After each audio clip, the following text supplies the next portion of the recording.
Donald Trump prometeu que as tarifas tornariam os Estados Unidos mais ricos. Lembram dessas promessas de campanha? Ele disse que elas forçariam países estrangeiros a negociar, trariam fábricas de volta para os Estados Unidos, protegeriam os trabalhadores americanos e até reduziriam o déficit comercial do país. Mas agora, a guerra comercial de Trump está se chocando com algo muito mais difícil de intimidar até se submeter. A realidade da economia, é claro. E em nenhum lugar isso está ficando mais evidente do que na relação dos Estados Unidos com o Canadá. Os Estados Unidos e o Canadá não são concorrentes econômicos distantes, aliás. Eles estão entre as economias mais profundamente integradas do mundo.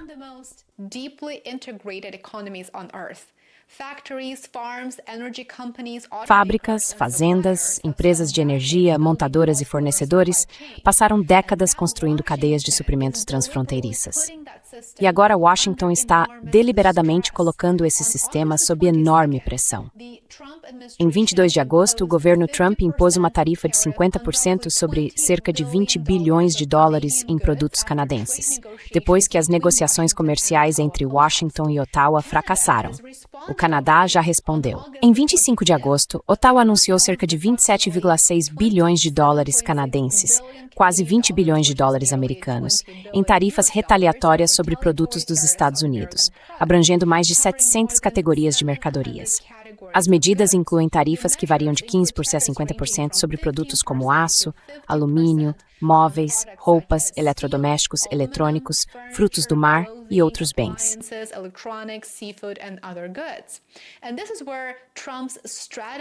E é aqui que a estratégia de Trump começa a parecer cada vez mais contraproducente. Porque tarifas não são mágicas. Tarifas não são mágicas. Elas não fazem os produtos estrangeiros desaparecerem. Elas os tornam mais caros para os consumidores americanos. E quando o produto importado é um insumo essencial usado por uma empresa americana, o custo não necessariamente para na fronteira. Ele percorre a cadeia de suprimentos. Em algum momento alguém tem que pagar. Às vezes é o importador, às vezes é o fabricante. E é claro, muitas vezes, pelo menos uma parte do custo chega ao consumidor. Chega até nós. Então a primeira pergunta incômoda para a política comercial de Trump é muito simples.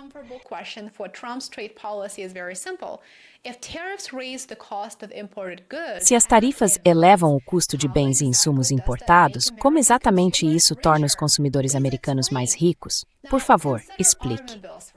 Agora, considerem os automóveis, por exemplo. É aí que a situação fica particularmente absurda. Um automóvel norte-americano moderno não é simplesmente canadense ou americano. As peças cruzam as fronteiras repetidamente. Motores, transmissões, componentes, aço e outros insumos circulam por um sistema integrado de produção que envolve os Estados Unidos, o Canadá e o México. Portanto, a indústria automotiva norte-americana movimenta cerca de 280 bilhões de dólares por ano em comércio dentro do USMCA, o que mostra o quanto esse sistema se tornou profundamente integrado.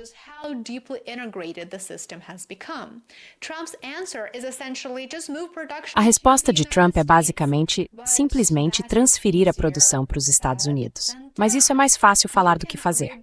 Não se pode reconstruir décadas de cadeias de suprimentos com um anúncio presidencial. As fábricas exigem bilhões de dólares. Bem, talvez, se não tivéssemos gastado bilhões de dólares bombardeando outras nações, pudéssemos ter investido esses bilhões de dólares do dinheiro dos contribuintes em nossa infraestrutura doméstica. Poderíamos ter construído essas fábricas. É claro que os fornecedores também precisariam se mudar. Os trabalhadores precisariam ser treinados. As redes de transporte precisariam ser redesenhadas. Precisariam ser modernizadas. Os contratos precisariam ser refeitos. E tudo isso leva anos. Enquanto isso, os consumidores ainda precisam de carros hoje.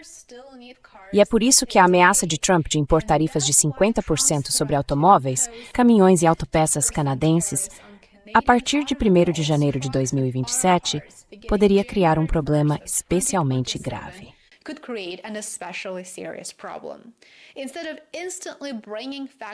Em vez de trazer fábricas de volta imediatamente, as tarifas podem, num primeiro momento, encarecer a produção. E quando a produção fica mais cara, as empresas têm, na prática, três opções. Podem absorver o custo, podem reduzir os investimentos ou aumentar os preços. Nenhum desses resultados parece particularmente revolucionário hoje. Isso não é novidade. E a outra ironia. Trump diz que quer fortalecer a indústria americana, mas os próprios fabricantes americanos frequentemente dependem de insumos canadenses. Então, Washington não faz ideia do que está acontecendo na realidade. Washington pode acabar impondo um imposto justamente às empresas que afirma estar protegendo. Essa é a contradição central da guerra comercial que vemos se desenrolar diante dos nossos olhos.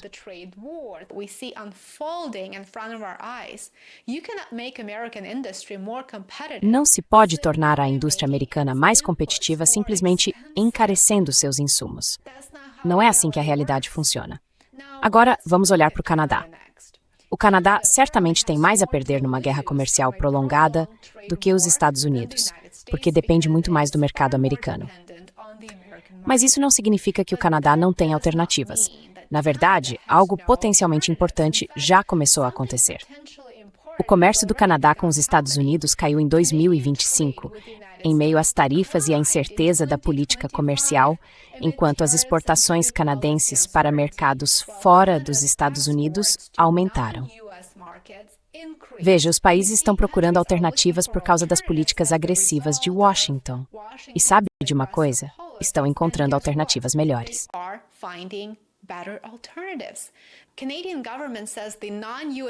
O governo canadense afirma que a parcela das exportações canadenses destinadas a países que não os Estados Unidos atingiu o nível mais alto em mais de 4 décadas. Isso é um sinal de alerta para Washington, porque as tarifas não mudam apenas os preços, elas mudam comportamentos.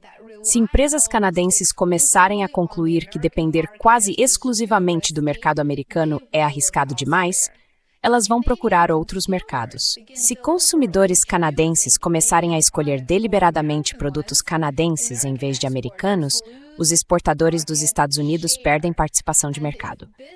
E se as empresas começarem a reestruturar suas cadeias de suprimentos em torno, digamos, da Europa e da Ásia, parte dessa integração econômica talvez nunca volte.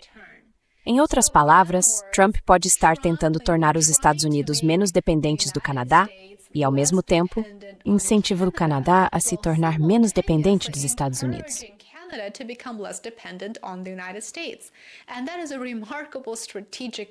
E esse é um resultado estratégico notável, não é? E depois vem a retaliação.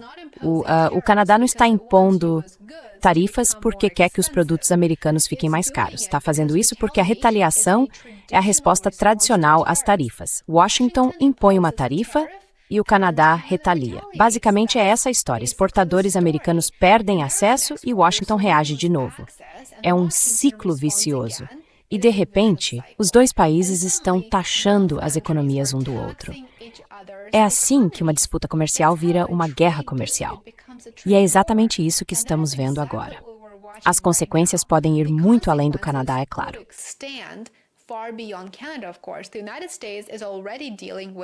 Os Estados Unidos já estão lidando com pressões inflacionárias, como acabei de discutir com um dos economistas mais proeminentes dos Estados Unidos, o Dr. Steve Hanke.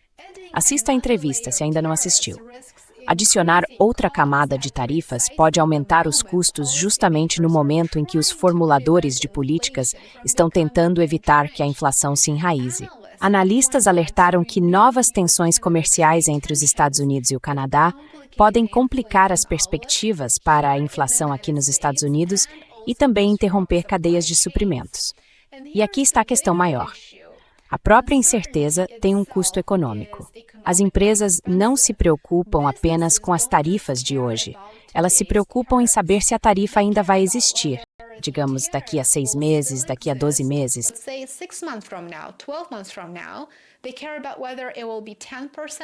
Eles se preocupam se será 10%, 25% ou 50%.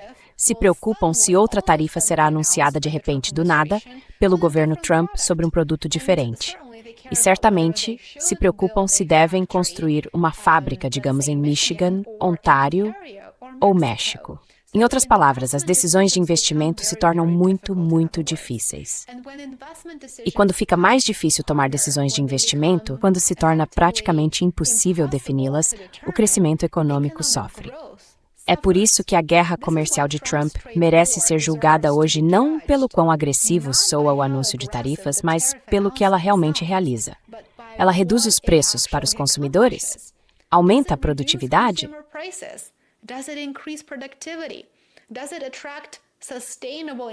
Isso atrai investimento sustentável? Torna as empresas americanas mais competitivas globalmente? Cria empregos duradouros na indústria? Ou apenas substitui um imposto por outro?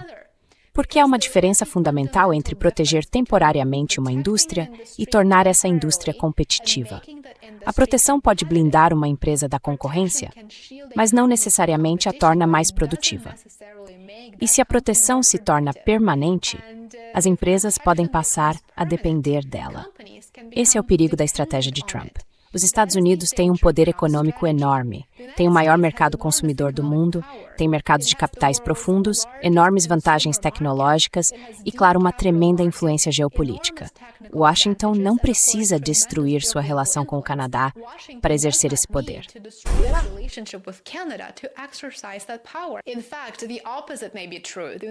Na verdade, pode ser o contrário. Os Estados Unidos e o Canadá têm algo que a maioria dos países adoraria ter: um enorme sistema econômico norte-americano integrado, lado a lado, conectado por infraestrutura, redes de energia, sistemas de transporte, capital e cadeias de suprimentos. Isso deveria ser uma vantagem estratégica que Washington deveria aproveitar. Mas, em vez disso, Washington está transformando isso em moeda de barganha. E o perigo é que moeda de barganha só pode ser usada uma vez. Se o Canadá concluir que os Estados Unidos já não são um parceiro comercial confiável, Ottawa terá todos os incentivos para diversificar. E se as empresas americanas concluírem que os insumos canadenses são politicamente arriscados demais, elas também vão se reestruturar.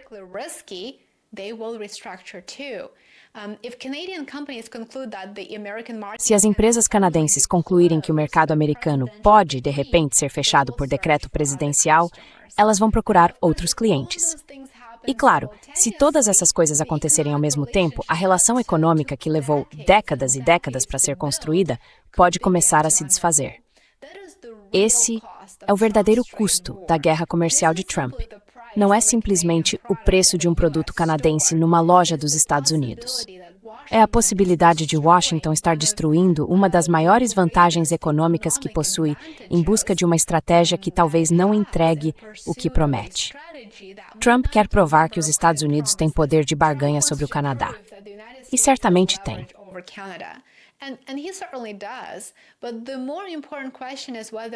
Mas a pergunta mais importante é se ele está usando essa vantagem de forma inteligente. Porque poder econômico não é só sobre quanta pressão você consegue exercer sobre seu adversário ou sobre seu parceiro. É sobre saber quando exercer pressão destrói mais valor do que cria. E, neste momento, a guerra comercial dos Estados Unidos com o Canadá está começando a parecer menos uma estratégia econômica cuidadosamente calculada. O que, é claro, nunca foi realmente o caso, se formos honestos. E mais um experimento caro, eu diria. Então a questão já não é mais se o Canadá consegue resistir às tarifas e à agressividade de Trump. A questão é se os Estados Unidos conseguem impor essas tarifas sem, no fim das contas, prejudicar a si mesmos. Aproveite o resto do seu dia e volto a falar com vocês aqui amanhã. Se cuidem. I hope that you enjoyed this update. If that's the case, please consider subscribing to my YouTube channel, Substack, or Patreon. Follow me on alternative social media channels where I post 24/7 in many cases, and I would love to see you there as well. Follow the links in the description below. That's where I usually try to connect my platforms. Enjoy the rest of your day, and I will see you back here tomorrow. Take care.